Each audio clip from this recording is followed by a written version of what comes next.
Big Boss வீட்டில் ticket to finale மூணாவது round தொடங்கிடுச்சுங்க. Kill or stay.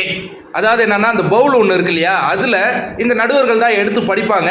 அதில் யார் 2 போட்டியாளர்கள் வராங்களோ அவங்க உள்ளே போய் பேசணும்.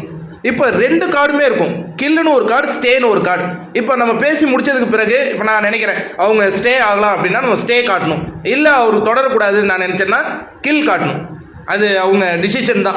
அந்த பேச்சுவார்த்தை முடிவில் என்ன பண்ணலான்ட்டு ஃபஸ்ட்டு ரவுண்டு போகிறது பூர்ணிமாவும் ரவீனாவும் போகிறாங்க.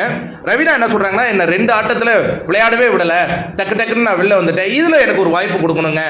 அதேமாதிரி என்ன இண்டிவிஜுவல் பிளேயர் இல்லைன்னுலாம் நீங்கள் சொல்லிட்டு இருக்கீங்க, நான் என்னை ப்ரூவ் பண்ணணும் அப்படிங்கும்போது பூர்ணிமா என்ன சொல்கிறாங்கன்னா, இன்னும் உங்களை நான் அந்த இண்டிவிஜுவல் பிளேயராகவே பார்க்கலையே, சரி உங்களுக்கு ஏன் டிக்கெட் டு ஃபினாலே, நீங்கள் தான் ஃபைனலே போக வேணான்னு சொன்னீங்களே, இப்போ ஏன் அது வேற வாரம். இப்போ நான் கமல் சார் புத்திமதிலாம் சொல்லிட்டாரு, கேமையே ஸ்பாய்லர் பண்ணுறலாம் சொன்னார், நான் அதை ப்ரூவ் பண்ணி காட்டணும், அதுக்கு எனக்கு இந்த டிக்கெட் டு ஃபினாலே சான்ஸ் தேவைப்படுது. இன்னும் பார்த்தா எனக்கு பாயிண்ட்ஸே இல்லை, நீங்களாவது 2 பாயிண்ட்ஸ் வச்சுருக்கீங்க, கொஞ்சம் பாருங்க அப்படின்ன உடனே, இந்த கேமில் நீ விளையாடி நீ ஜெயிச்சுன்னா நீ 3 பாயிண்ட்டுக்கு போயிடுவேன், அப்போ ஒன்றை விட நான் கம்மியாகிடுவேனே அப்படின்னு 2 பேரும் மாற்றி வாதம் பண்ணுறாங்க.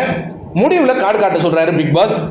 ரவீனா வந்து கில் அப்படிங்கிற கார்டை காட்டுறாங்க, பூர்ணிமா ஸ்டே அப்படிங்கிற கார்டை காட்டுறாங்க. இதன் மூலமாக பூர்ணிமா ஆட்டத்திலிருந்து விலக ரவீனா தொடர்கிறார். அடுத்தது விஷ்ணுவும் மணியும் உள்ளே போகிறாங்க.